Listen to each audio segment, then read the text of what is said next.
বাংলাদেশের রাজনীতিতে ভারত একটা ফ্যাক্ট। সরকারে যেই বসেন অথবা বসার জন্য প্রস্তুতি নেন, যে কোনোভাবেই ভারতের সাথে তাদের একটা সুসম্পর্ক তৈরি করতে হয়। প্রতিবেশী রাষ্ট্র হিসেবে ভারতের সাথে সুসম্পর্ক আমরাও চাই ভারতের জনগণ বাংলাদেশের জনগণের মধ্যে মৈত্রীতে থাকুক, ভালোবাসা থাকুক, ঘুরতে যাব, ঘুরতে আসবেন, সব ঠিক থাকবে, বাট সমতা এবং সম্মানের ভিত্তিতে। আর ভারত বাংলাদেশের মধ্যে গেল 17 বছর আওয়ামী লীগ সরকারের আমলে মানুষ ভারতকে অপছন্দ করার একটা প্রধান কারণ ছিল সীমান্তে বিএসএফ কর্তৃক যে হত্যাকাণ্ডগুলো ঘটত অনৈতিকভাবে।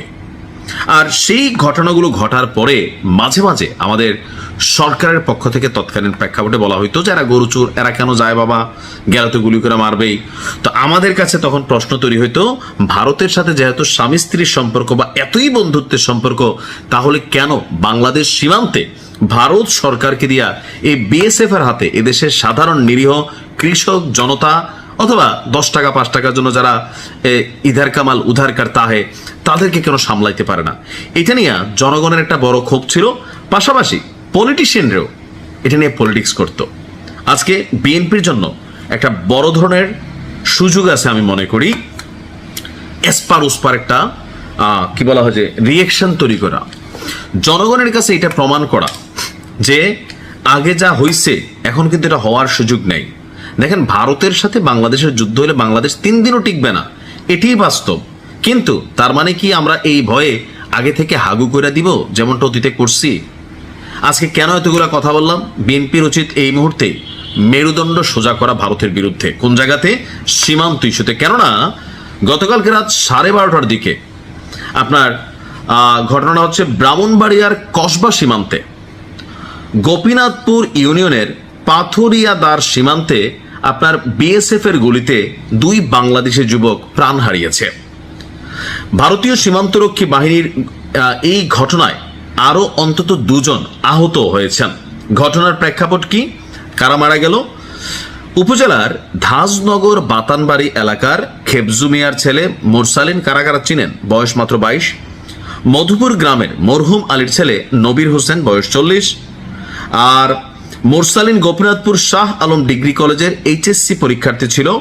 আহত অপর 2 যুবককে উদ্ধার করে কুমিল্লায় পাঠানো হয়েছে, তবে তাদের নাম পরিচয় জানা যায়নি। তো পরিবার এবং স্থানীয় সূত্রের দাবি, কয়েকজন চোরা কারবারি রাতে মোরসালিনকে বাড়ি থেকে ডেকে নিয়ে পাথুরিয়াদার সীমান্তে যায়।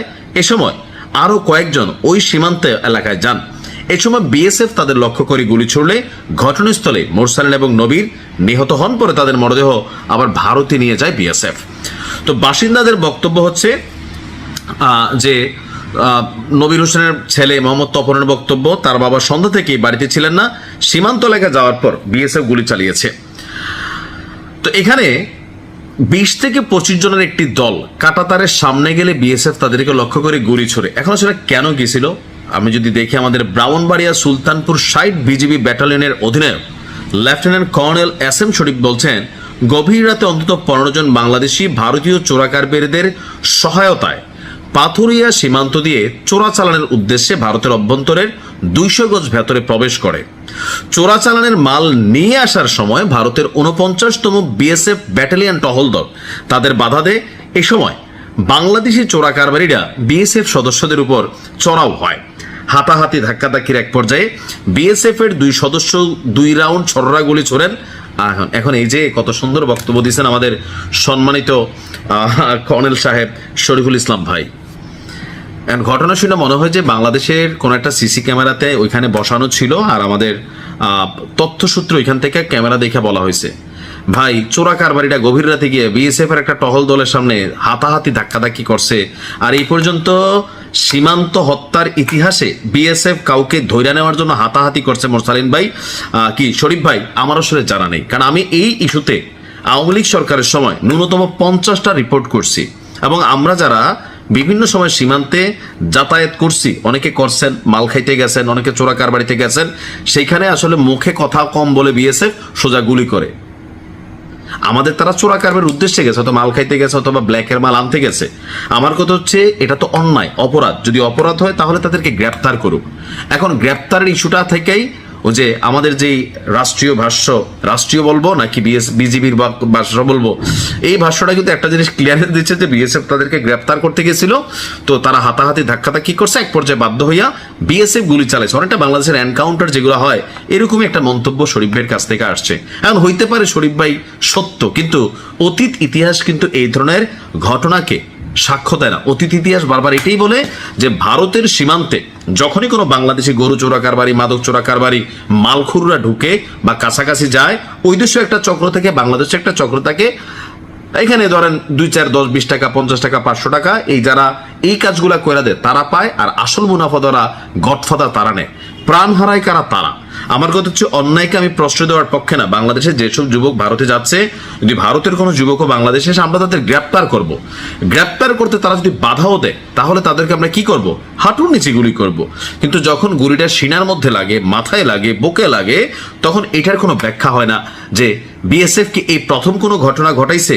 শরীফ ভাই, হয়তো আপনি আপনার পেশাদারির দায়িত্ব জায়গা থেকে আপনি এই কথাটা বলছেন, কিন্তু এই কথাটা আসলে কতটুকু সাধারণ জনগণের কাছে বিশ্বাসযোগ্য হবে? হতে পারে আপনি সত্য, আমি বলছি না যে ভাই আপনি শতভাগ মিথ্যা, হইতেও পারে আপনি সত্য, কিন্তু বিএসএফ এর অতীত ইতিহাস কিন্তু তা বলে না।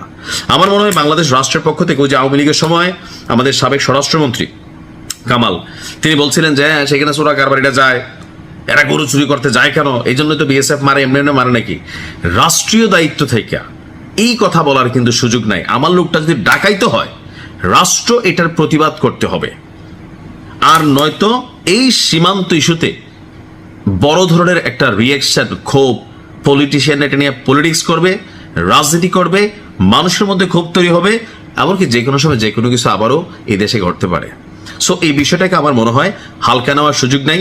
আমি জানি না যে এই 1-2 মাস সময়টার মধ্যে আসলে আর কোনো প্রাণ বিএসএফ এর গুলিতে গেছে কিনা। যদি গিয়ে থাকে, আপনারা সরকারের পক্ষ থেকে এখনই ভারতকে একটা শক্তিশালী জবাব দেওয়া দরকার। আমাদের সেনাবাহিনী বা যারাই আছেন অপরাধীর জায়গা থেকে হয়তো অনেক সময় অনেক কথা বলা যায় না, বাট যদি কাউকে দিয়ে বলানো যায় তাকে দিয়ে বলতে হবে। এরকম যদি আমরা নিজেরা বলে দেই যে আমাদের লোক এখানে হাতাহাতি করছে, মারামারি করছে, বিএসএফ কি করবে ভাই, বাধ্য হয়ে গুলি চালাচ্ছে, এগুলো তো হচ্ছে দেশীয় ইস্যু, আভ্যন্তরিক আমরা বলতে পারি। কিন্তু অন্য দেশের বেলা যদি আওয়ামী লীগ সরকারের সময় ঠিক এরকম একটা ক্লিয়ারেন্স দেওয়া হয়েছিল, আমি এটার প্রতিবাদও করছি, আজকে সরকারের পক্ষ থেকে দেওয়া হয় নাই, বাট বিএসএফ এর বিজিবির পক্ষ থেকে আমাদের শরীফ ভাই যে বক্তব্যটা দিলেন, আমি জানি না আসলে এটা নিয়ে কি মন্তব্য করব।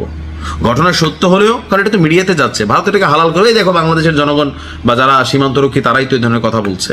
আপনারা অনেক মুরব্বী মানুষ, জ্ঞানী মানুষ, বাট আমার মনে হয় এই ইস্যুগুলোতে মিনিমাম লেভেলে বিএনপি সরকারের উচিত ভারতের সাথে শক্তভাবে দৃঢ় কণ্ঠে কথা বলা, যে আমার লোক যদি তোমার দেশে ঢুকে অন্যায়ভাবে অ্যারেস্ট করো, তারা তুমি মাইরা ফেলবা কেন?